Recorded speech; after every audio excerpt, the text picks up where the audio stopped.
Hello dears, ഇന്ന് നമ്മൾ silk thread use ചെയ്തിട്ട് റിംഗ് നോട്ട് ഫ്ലവർ വെച്ചിട്ടുള്ള ഒരു നെക്ക് ഡിസൈൻ ആണ് നോക്കുന്നത്. അതിനായിട്ട് ഫാബ്രിക്കിലോട്ട് കാർബൺ പേപ്പർ യൂസ് ചെയ്ത് പാറ്റേൺ ട്രേസ് ചെയ്തെടുത്തിട്ടുണ്ട്. ഇനി നമുക്ക് ഈ മാർക്ക് ചെയ്തേക്കണേൽ ആന്റി ഗോൾഡൻ ബീഡ്സ് ഒന്ന് തുന്നിയെടുക്കണം. നീഡിൽ നമ്പർ 10 ആണ് ഇവിടെ യൂസ് ചെയ്തിരിക്കുന്നത്. നോർമൽ ത്രെഡ് യൂസ് ചെയ്തിട്ടാണ് തുന്നിയെടുക്കുന്നത്. എങ്ങനെയാണ് തുന്നിയെടുക്കണേന്ന് നമുക്കൊന്ന് കണ്ടു നോക്കാം. ആദ്യം 4 ഗോൾഡൻ ബീഡ് ഒന്ന് തുന്നിയെടുക്കുന്നുണ്ട്. അതിനുശേഷം അതിൻ്റെ സെൻറ്ററിൽ നിന്ന് താഴെ നിന്ന് മുകളിലോട്ട് നീഡിൽ കുത്തിയെടുക്കുകയാണ്. എന്നിട്ട് നമ്മൾ പുറത്തതിൽ 2 ബീഡിൻ്റെ ഉള്ളിൽ കൂടെ നീഡിൽ തുന്നിയെടുക്കുന്നുണ്ട്. നമ്മൾ വരച്ചു കൊടുത്തിരിക്കുന്ന പാറ്റേണിൻ്റെ ഷേപ്പിൽ കറക്റ്റായിട്ട് നിൽക്കാനാണ് ഇങ്ങനെ നമ്മൾ ചെയ്തെടുക്കുന്നത്.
ഇപ്പോൾ നമ്മൾ കംപ്ലീറ്റ് ആയിട്ട് അത് തുന്നിയെടുത്ത് കഴിഞ്ഞു. ഇനി നമുക്ക് ആ റൗണ്ട് പോർഷനിൽ റിംഗ് നോട്ട് ഫ്ലവർ ആണ് ചെയ്തെടുക്കേണ്ടത്.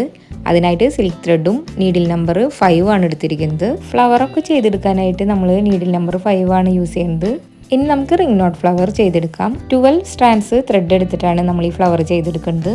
എങ്ങനെയാണ് റിംഗ് നോട്ട് ഫ്ലവർ ചെയ്തെടുക്കണമെന്നുള്ളത് നമുക്ക് കണ്ടു നോക്കാം. നമ്മുടെ മെറ്റീരിയലിന് കോമ്പിനേഷൻ ആയിട്ടുള്ള കളർ ത്രെഡ് നമുക്ക് എടുക്കാം. താഴേന്ന് നീഡിൽ മുകളിലോട്ട് കുത്തിയെടുക്കുന്നുണ്ട് ആദ്യം. അതിനുശേഷം നീഡിൽ ത്രെഡ് 2 തവണ ഒന്ന് ചുറ്റിയെടുക്കുകയാണ്. ഇനി നമ്മൾ ആദ്യം കുത്തിയതിൻ്റെ തൊട്ടടുത്ത് തന്നെയായിട്ട് കുത്തിയിട്ട് നീഡിൽ താഴോട്ട് ഇറക്കാണ്. അപ്പോൾ ഒരു റിംഗ് പോലെ ഫോം ചെയ്യും. അത് ഹോൾഡ് ചെയ്തിട്ട് വേണം നീഡിൽ താഴോട്ട് വലിച്ചെടുക്കാനായിട്ട്. അങ്ങനത്തെ 6 റിംഗ് നോട്ട്സ് ചെയ്തെടുത്താൽ ഒരു ഫ്ലവറായി.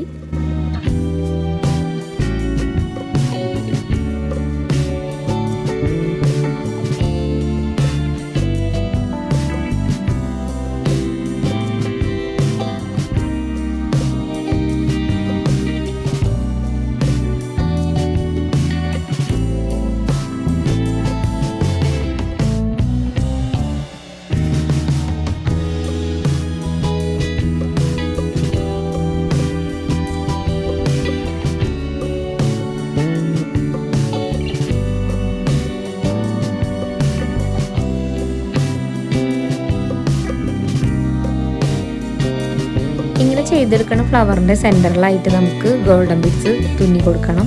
ആൻറ്റി ഗോൾഡൻ ബീഡ്സ് തന്നെയാണ് നമ്മൾ എടുക്കുന്നത്. ആദ്യം നമ്മൾ തുന്നിയെടുത്ത ഗോൾഡൻ ബീഡ്സിനേക്കാളും വലുതാണ് ഈ ഒരു ഗോൾഡൻ ബീഡ്സ്. ഇനി നമുക്ക് ഫ്ലവറിൻ്റെ സെൻറ്ററിലായിട്ട് ഇത് കോർത്തെടുക്കാം.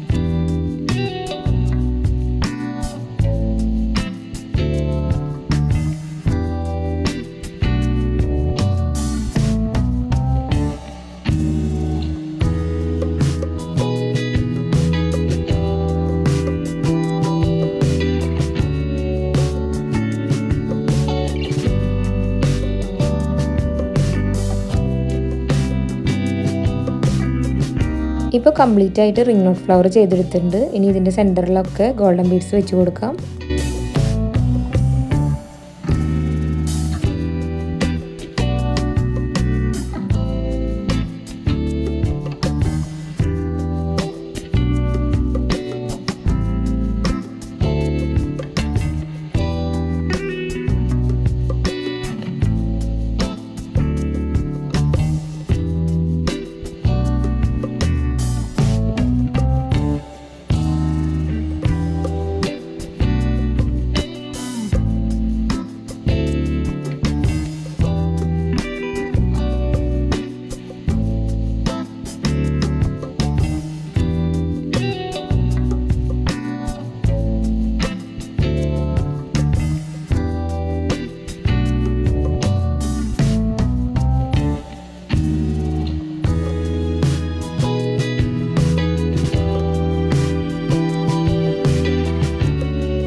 നമുക്ക് വർക്ക് ചെയ്തെടുക്കാനുള്ളത് ഈ സെൻറ്റർ പോർഷനിലാണ്.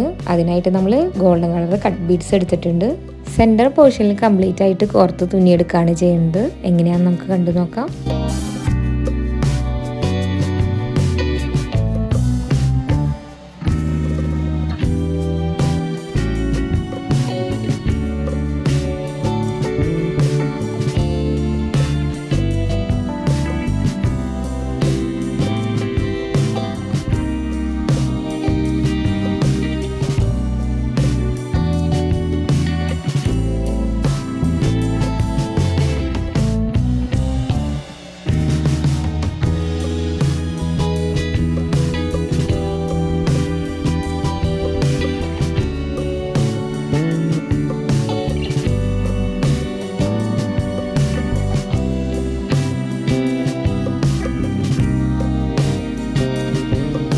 കംപ്ലീറ്റ് ആയതിന് ശേഷമുള്ള ലുക്ക് കണ്ടിട്ട് നിങ്ങളുടെ അഭിപ്രായങ്ങളൊക്കെ കമൻറ്റുകളായിട്ട് അറിയിക്കണേ.